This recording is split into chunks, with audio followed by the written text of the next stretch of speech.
অনেকে হয়তোবা বিদেশে যাওয়ার জন্য, কেউ কেউ হয়তোবা বিদেশে সেটেল হওয়ার জন্য, কেউ কেউ হয়তোবা কিংবা চাকরির জন্য আইএলটিএস দেওয়ার কথা ভাবছেন এবং একটা মন মতো আইএলটিএস স্কোরও পেতে যাচ্ছেন। আপনাদের সবার উদ্দেশ্যেই এই ভিডিওটা তৈরি করা, যাতে করে আপনারা বুঝতে পারেন যারা যারা এই বছর আইএলটিএস দেওয়ার কথা পরিকল্পনা করছেন কিভাবে আপনারা আপনাদের মন মতো আইএলটিএস স্কোরটি পেতে পারেন। একদম প্রথমে আপনাদেরকে যেটা বলতে চাই সেটা হচ্ছে একটু চিন্তা করে নিন যে আপনার পারফেক্ট আইএলটিএস স্কোরটা কত, আপনি কি কারণে আইএলটিএস দিচ্ছেন সেটার উপরেই কিন্তু নির্ভর করবে আপনার পারফেক্ট আইএলটিএস স্কোরটি কত। আপনি হয়তোবা বিদেশে পড়তে যেতে যাচ্ছেন, যেই ইউনিভার্সিটিতে পড়তে যেতে চাচ্ছেন তাদের মিনিমাম রিকোয়ারমেন্ট কত। আপনি যদি বিদেশে চাকরি করতে যেতে চান সেই ক্ষেত্রে আপনার মিনিমাম রিকোয়ারমেন্ট কত। যেই কারণেই আপনি আইএলটিএস দেন না কেন, আপনার কিন্তু একটা মিনিমাম রিকোয়ারমেন্ট থাকবে, যে রিকোয়ারমেন্টটা মিট করতে পারলে মোটামুটি ইউর সেট, মানে আপনি মোটামুটি এগিয়ে যেতে পারবেন। সো আপনার কতটুকু স্কোর প্রয়োজন বা কত স্কোর আসলে আপনার লাইফটাকে ইজি করে দিবে সেটা একটু ভেবে দেখবেন। আপনার যেই স্কোরটা প্রয়োজন সেইটা ডিসাইড করার পরেই কিন্তু আপনাকে আপনার কারেন্ট লেভেলটাও যাচাই করতে হবে। কিভাবে আমরা সেটা করতে পারি? ধরেন আপনি চিন্তা করলেন যে আপনার জন্য পারফেক্ট একটা আইএলটিএস স্কোর হবে 7।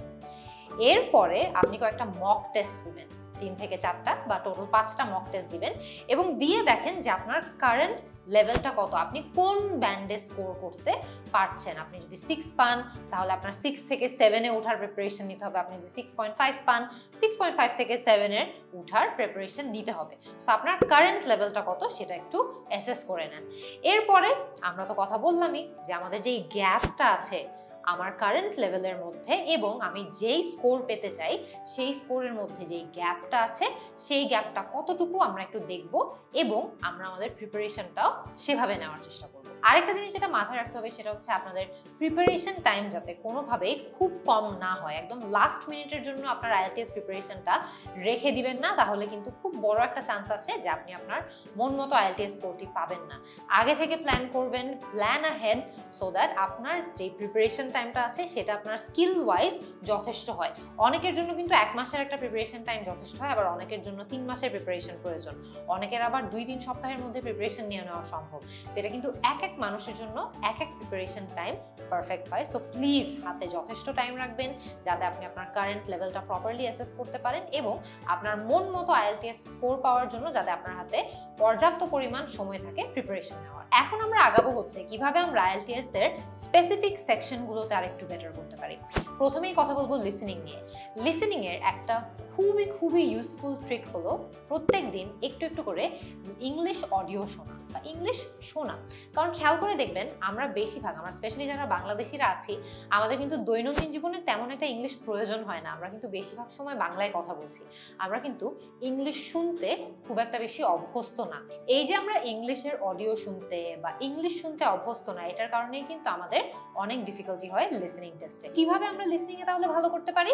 আমরা বেশি বেশি করে British accent, Scottish accent, Irish English বা অস্ট্রেলিয়ান অ্যাকসেন্ট, এই ধরনের অ্যাকসেন্টগুলোই বেশি এসে থাকে লিসেনিং টেস্টে, এগুলোর সাথে অভ্যস্ত হয়ে যাব। এর পরবর্তীতে লিসেনিং এ যে কমন ধরনের প্রশ্নগুলো এসে থাকে সেটা নিয়ে আমরা একটু পরিচিত হব। যেমন লিসেনিং এ একদম শুরুতে সাধারণত ফর্ম কমপ্লিশন এসে থাকে, তারপরে অনেক ক্ষেত্রে দেখা যায় এমসিকিউ কোয়েশ্চেন আসে, ফিল ইন দ্য গ্যাপস আসে, আরো অনেক ধরনের লিসেনিং এর টাস্ক কিন্তু খুবই কমন। তো এই যে কমন টাইপের লিসেনিং এর কোয়েশ্চেনস গুলো আছে এগুলোর সাথে আমরা যথেষ্ট ইউজ টু হয়ে যাব, যাতে আমাদের এক্সাম হলে গিয়ে কোনো কিছু নতুন না মনে হয়। সবকিছুই যাতে দেখলে আমরা মনে করি যে আচ্ছা হ্যাঁ এটা তো আমি জানি বা এই টাইপের কোয়েশ্চেন তো আমি প্র্যাকটিস করে এসেছি। প্র্যাকটিসের কথা যখন বলছি, আপনাদের জন্য লিসেনিং এর নেক্সট টিপটা হচ্ছে বেশি বেশি করে লিসেনিং প্র্যাকটিস করবেন। যত বেশি আপনারা অডিও শুনে লিখবেন, আনসার করবেন, অ্যান্সার খুঁজে বের করবেন, তত বেশি আপনারা লিসেনিং এর ওভারঅল টেস্টের সাথে ইউজ টু হবেন বা পরিচিত হবেন এবং এক্সাম হলে গিয়ে ততই আপনার নিজের সেলফ কনফিডেন্স থাকবে যে না আমি সবকিছু প্র্যাকটিস করে এসেছি, আমি আনসার করতে পারবো। এক্সাম হলে আমাদের অনেকেরই কিন্তু একটা খুব বড় ডিফিকাল্টি হয়, সেটা হচ্ছে যে আমরা যে অ্যাকসেন্টটা শুনছি ওই অ্যাকসেন্টটার সাথে পরিচিত না হয়, আমরা ওরা কি বলছে বুঝতে পারছি না, হেন্স আমরা আনসার করতে পারছি না উইদিন টাইম।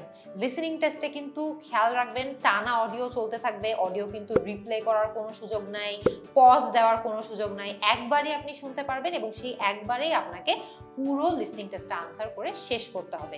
শেষে আপনাকে 10 মিনিট টাইম দিবে, বাট ওই 10 মিনিট টাইমে আপনি আনসার ট্রান্সফার করার জন্য পাবেন। সেই টাইমে কিন্তু আবার অডিও শোনার কোনো সুযোগ নেই। তো একবারেই যেহেতু আমাদের করতে হবে পুরোটা অ্যান্সার, যত বেশি আমরা লিসনিং এর সাথে ইউজ টু থাকবো ততই আমাদের জন্য ভালো। এরপরে চলে আসি রিডিং এ। রিডিং এর ক্ষেত্রে আপনাদের জন্য সবচেয়ে ইম্পর্টেন্ট অ্যাডভাইস হচ্ছে যত বেশি আপনারা ইংলিশ রিডিং প্র্যাকটিস করবেন তত আপনাদের রিডিং স্কিলটা বেটার হবে। খেয়াল রাখবেন আইএলটিএস রিডিং এ কিন্তু শুধুমাত্র যে ইংরেজির দক্ষতাটাই অ্যাসেস হবে তা কিন্তু না, এখানে কিন্তু আপনাদের রিডিং স্কিলটাও অনেক অ্যাসেসড হবে। কিছু কিছু প্রশ্নের জন্য যেমন আমরা স্পিড রিডিং করে অ্যান্সার বের করতে পারবো, কিছু কিছু প্রশ্নের জন্য আমাদের স্ক্যানিং করতে হবে, কিছু কিছু প্রশ্নের জন্য আমাদের স্কিমিং করতে হবে। সেটা কিন্তু এক এক ধরনের প্রশ্নের জন্য এক এক ধরনের রিডিং টেকনিক আমাদের কাজে লাগাতে হবে। এই টেকনিকগুলো সম্পর্কে আমরা আরো বেশি ধারণা পাবো এবং টেকনিকগুলো আমাদের আরো আয়ত্তে আসবে যত বেশি আমরা রিডিং প্র্যাকটিস করি। সো নাম্বার 1 টিপ হচ্ছে রিডিং আমাদের প্র্যাকটিস করতে হবে। তারপর আপনাদের সাথে যেই টিপটা শেয়ার করতে চাই সেটা হচ্ছে আমরা রিডিং এর সময় বা আমরা যখন একটা প্যাসেজ পড়ছি, যে কোনো কিছু পড়ছি, আমরা দেখা যায় অনেক সময় এমন কিছু কিছু শব্দ খুঁজে পাই যে শব্দের অর্থ আমাদের জানা নেই বা শব্দটা আসলে কিভাবে ব্যবহার করা হয় সেটাও আমাদের জানা নেই। সো এই ধরনের যেই ডিফিকাল্ট ওয়ার্ডসগুলো আপনি ফেস করবেন আপনার রিডিং প্র্যাকটিসের সময়, সেই ওয়ার্ডসগুলো কোনো একটা জায়গায় টুকে রাখবেন, সেই ওয়ার্ডসের অর্থগুলো, সেই শব্দের অর্থগুলো কোনো একটা জায়গায় উঠিয়ে রাখবেন এবং সেই শব্দগুলো কি ধরনের বাক্যে ব্যবহার করা হয় সেটাও কোনো একটা জায়গায় টুকে রাখবেন। তাহলে যেটা হবে হচ্ছে যে আপনারা এই ওয়ার্ডগুলো কি পরিস্থিতিতে ব্যবহার করা যাবে, সঠিক ব্যবহার কি, অর্থ কি, সবকিছু আপনাদের মাথায় থাকবে। এরপরে আপনাদের সাথে যে টিপটা শেয়ার করতে চাই সেটা হচ্ছে আপনারা যখন রিডিং প্র্যাকটিস করবেন বা বিভিন্ন ধরনের মেটেরিয়ালস আপনারা পড়বেন, একটা জিনিস সবসময় প্র্যাকটিস করার ট্রাই করবেন, সেটা হচ্ছে একই কথা কতভাবে বলা যায় বা একটা শব্দের পরিবর্তে কতগুলো শব্দ ব্যবহার করা যায় এটা সম্পর্কেও একটু ধারণা রাখবেন। সিনোনিমাস ল্যাঙ্গুয়েজ বলি আমরা এটাকে। দেখা যায় না একটা শব্দের অনেকগুলো সিনোনিম থাকে, তাই না? সো ওই একটা শব্দের কত ধরনের সিনোনিম হতে পারে বা একই কথা, একই ফ্রেজ আর কি ফ্রেজ ব্যবহার করে বলা যেতে পারে, এটা সম্পর্কেও আপনাদের দক্ষতা যত ভালো হবে আপনারা রিডিং টেস্টে অনেক ভালো করার সুযোগ পাবেন। কারণ রিডিং টেস্টে কিন্তু একটা জিনিস এসে থাকে, আপনাকে প্রশ্নে একটা জিনিস বলা হয় এবং অপশনসে কিছু অপশনস দেওয়া হয়, যে অপশনসগুলো অনেক ক্ষেত্রে আপনার প্যাসেজকে প্যারাফ্রেজ করে দেওয়া হয়। মানে প্যাসেজে আপনারা যেই শব্দগুলো পাবেন হুবহু সেই শব্দগুলো আপনারা কিন্তু প্রশ্নের অপশনসে বা প্রশ্নে নাও পেতে পারেন, কিন্তু তাদের অর্থ কিন্তু একদম সেম হবে। সো আপনারা যত বেশি প্যারাফ্রেজিং এর সাথে ইউজ টু থাকবেন তত আপনাদের স্কোর ভালো করার সুযোগ আছে। আরেকটা টিপ যেটা রিডিং নিয়ে আপনাদেরকে দিতে চাই সেটা হচ্ছে ওভারঅল রিডিং সেকশনের জন্য আপনারা যত বেশি পারেন তত বেশি প্র্যাকটিস করবেন। প্র্যাকটিস করলে ডিফারেন্ট যেই টাইপস অফ কোয়েশ্চেন্স এসে থাকে সেই কোয়েশ্চেনগুলো দ্রুত কিভাবে অ্যান্সার করা যায় সেগুলো আমরা বুঝতে পারবো, প্যারাফ্রেজিং সম্পর্কে ধারণা পাবো। রিডিংয়ে যত বেশি আমরা প্র্যাকটিস করবো আমাদের টাইমটাও কিন্তু আরো বেটার হয়ে আসবে, কারণ রিডিংয়ে কিন্তু আপনাদেরকে 60 মিনিটের মধ্যে অনেক কিছু করতে হচ্ছে, আলাদা কোনো ট্রান্সফার টাইমও দেওয়া হচ্ছে না। So time is very limited. So আমরা যত বেশি প্র্যাকটিস করবো আমাদের স্পিড বেটার হয়ে যাবে, আমাদের যে স্ট্র্যাটেজিগুলো আমরা ব্যবহার করে অ্যান্সার করছি সেটাও অনেকটুকু বেটার হয়ে যাবে। সো বেশি বেশি প্র্যাকটিস করবেন যাতে আপনাদের মন মতো স্কোরটা রিডিং এট লিস্ট মিস না হয়। আমরা যেহেতু একটা প্যাসেজ পড়ার কথা বললামই, প্যাসেজ পড়ার সময় আপনারা কিন্তু আপনাদের স্পিকিং স্কিলটাও আরো ভালো করে তুলতে পারবেন। কিভাবে জানেন? যখন আপনারা রিডিং এর জন্য একটা প্যাসেজ পড়ছেন, ওই প্যাসেজটাকে একটু জোরে জোরে পড়েন, রিড দেম অ্যালাউড। এটা করলে যেটা হবে হচ্ছে যে আপনি একই সাথে আপনার রিডিং তো বেটার করছেনই, আপনি আপনার স্পিকিংটাও বেটার করতে পারছেন, স্পিকিং আরো ক্লিয়ার করতে পারছেন, লাউড মানে যতটুকু লাউড হওয়া দরকার ততটুকু লাউড করতে পারছেন। যেসব জায়গায় আপনার প্রোনাউন্সিয়েশন ইমপ্রুভ করার সুযোগ আছে সেই জায়গাগুলোতে আপনারা আপনার প্রোনাউন্সিয়েশন ইমপ্রুভ করতে পারছেন। শুধুমাত্র এই একটি কাজ করে আপনারা কিন্তু স্পিকিং এর যতগুলো জায়গায় আপনার ইমপ্রুভ করা দরকার সবগুলোর উপর একসাথে কাজ করতে পারছেন। স্পিকিং ইমপ্রুভ করার জন্য আরেকটা খুব ইউজফুল ট্রিক হলো প্রতি সপ্তাহে অন্তত একবার করে আপনি আপনার 2 মিনিট যেই টাস্কটা আছে স্পিকিং পার্ট 2 তে যেটা এসে থাকে কিউ কার্ডের উপর ভিত্তি করে, সেই পার্টটা একটু বেশি করে প্র্যাকটিস করেন। কারণ এই জায়গাটাতে দেখা যায় যে আমরা অনেক সময় 2 মিনিটের বেশি কথা বলে ফেলি, অনেক সময় দেখা যায় যে 2 মিনিটের ধারের কাছেও কথা বলি না, বাট আমাদের আনসার শেষ হয়ে যায়। সো এই জিনিসটা যত বেশি আপনারা প্র্যাকটিস করবেন আপনাদের নিজেদেরও একটা মেন্টাল আইডিয়া থাকবে যে কতক্ষণ কথা বললে আসলে 2 মিনিটের মতো কথা বলা হয়ে যায়। সো এই যে কিউ কার্ডের অংশটুকু আছে এখানে কমন টপিকসগুলো একটু রিসার্চ করে নেবেন, ইন্টারনেটের সব জায়গায় পাওয়া যায়। রিসার্চ করে আপনি প্রত্যেক সপ্তাহে অন্তত একবার করে এই 2 মিনিটের যেই টাস্কটা আছে সেই টাস্কটা প্র্যাকটিস করে নেবেন, আপনাদের স্পিকিং দেখবেন অটোমেটিক্যালি আর অনেক স্মার্ট হয়ে যাবে। এরপরে চলে যাই রাইটিং এ।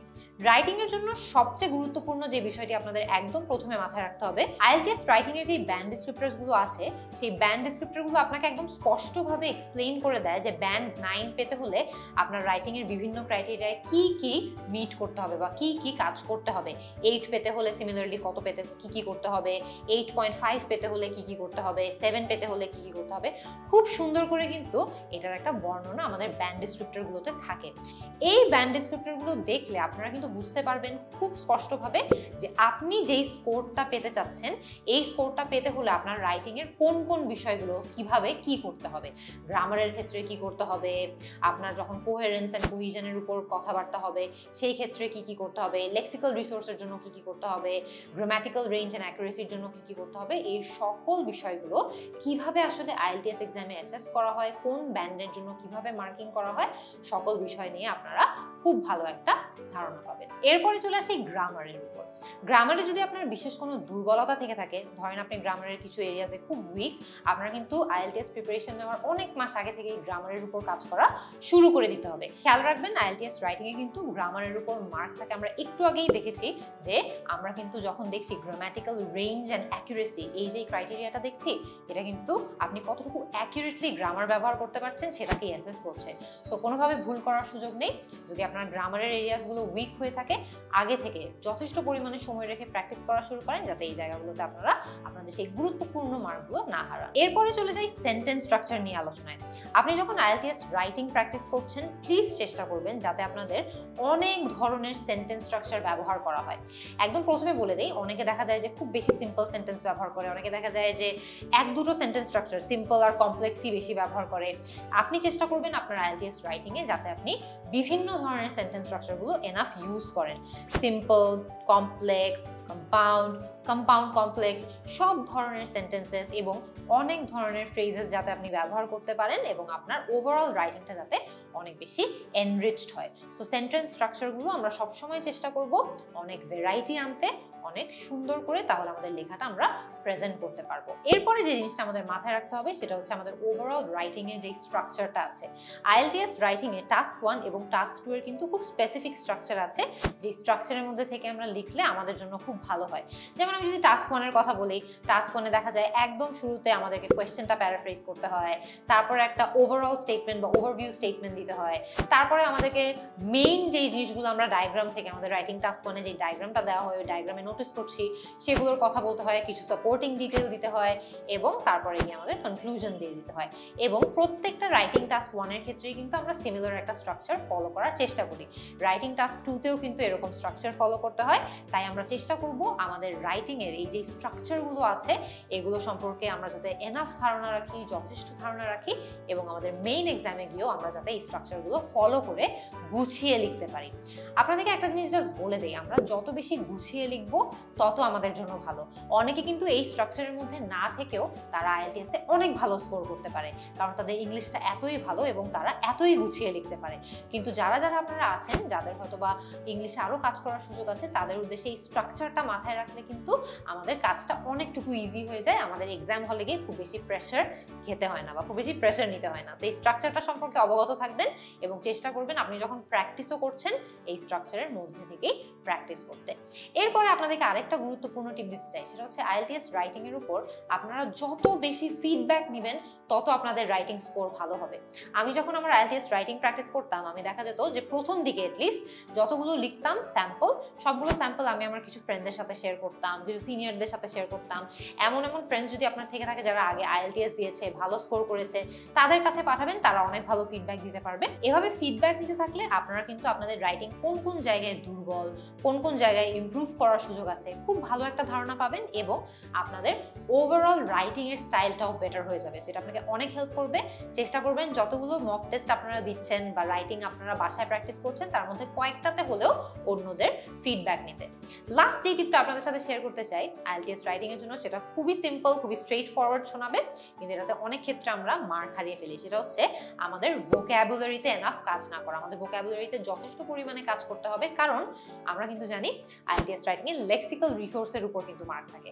লেক্সিক্যাল রিসোর্স বলতে কি, আপনি রেলেভেন্ট শব্দ যথেষ্টভাবে ব্যবহার করতে পারছেন নাকি, অ্যাডভান্স ভোকাবুলারি যথেষ্ট ব্যবহার করতে পারছেন নাকি, এবং আপনার ওভারঅল কোনোভাবেই কিন্তু খুব বেশি রিপিটেটিভ ওয়ার্ডস যাতে না আসে। অনেক ক্ষেত্রে দেখা যায় যে আমরা একটা রাইটিং স্যাম্পলে একই শব্দ 3-4টা প্যারাগ্রাফে বারবার ব্যবহার করতে থাকি, এটার জন্য কিন্তু মার্ক কাটা যায়। ঠিক আছে, সো আমরা চেষ্টা করব যাতে সিনোনিম সম্পর্কে আমাদের এনাফ ধারণা থাকে। একটা শব্দ, কমন কিছু শব্দ কিন্তু আমাদের আইএলটিএস রাইটিং এ অনেক বেশি কাজে দেয়, যেমন ইনক্রিজ, ডিক্রিজ, ডিসক্রাইব, এই জাতীয় অনেকগুলো লিস্ট আছে শব্দের, যে শব্দগুলো আমাদের ব্যবহার করতেই হবে, এটা জানা ব্যাপার। সো এই শব্দগুলোর কি কি সিনোনিম হতে পারে, কিভাবে আপনি অন্যভাবে কিভাবে এই শব্দগুলো বলতে পারবেন, এগুলো সম্পর্কে ধারণা রাখবেন। দরকার হলে একটা লিস্ট করে রাখবেন এবং সেই লিস্টটা প্রত্যেকদিন একবার করে রিভিউ করবেন, তাহলে শব্দগুলো আপনার মনে থাকবে। এটা করলে আপনার যেটা হবে হচ্ছে যে আপনার লেক্সিক্যাল রিসোর্সে যে মার্কটা আছে সেটা একটা ডিসেন্ট স্কোর আসতে পারে, বা ডিসেন্ট একটা মার্ক আপনি লেক্সিক্যাল রিসোর্সের জন্য পেতে পারবেন। আশা করি আজকের এই বিস্তারিত ভিডিওর যে আমরা যা যা আলোচনা করেছি এই ভিডিওতে সব কিছুর পরে আপনারা ওভারঅল আইএলটিএস এর প্রত্যেকটা সেকশনে আরো বেটার কিভাবে করতে পারবেন, আরো বেটার একটা স্কোর কিভাবে করতে পারবেন সেটা সম্পর্কে একটা ফুল ধারণা পেয়েছেন।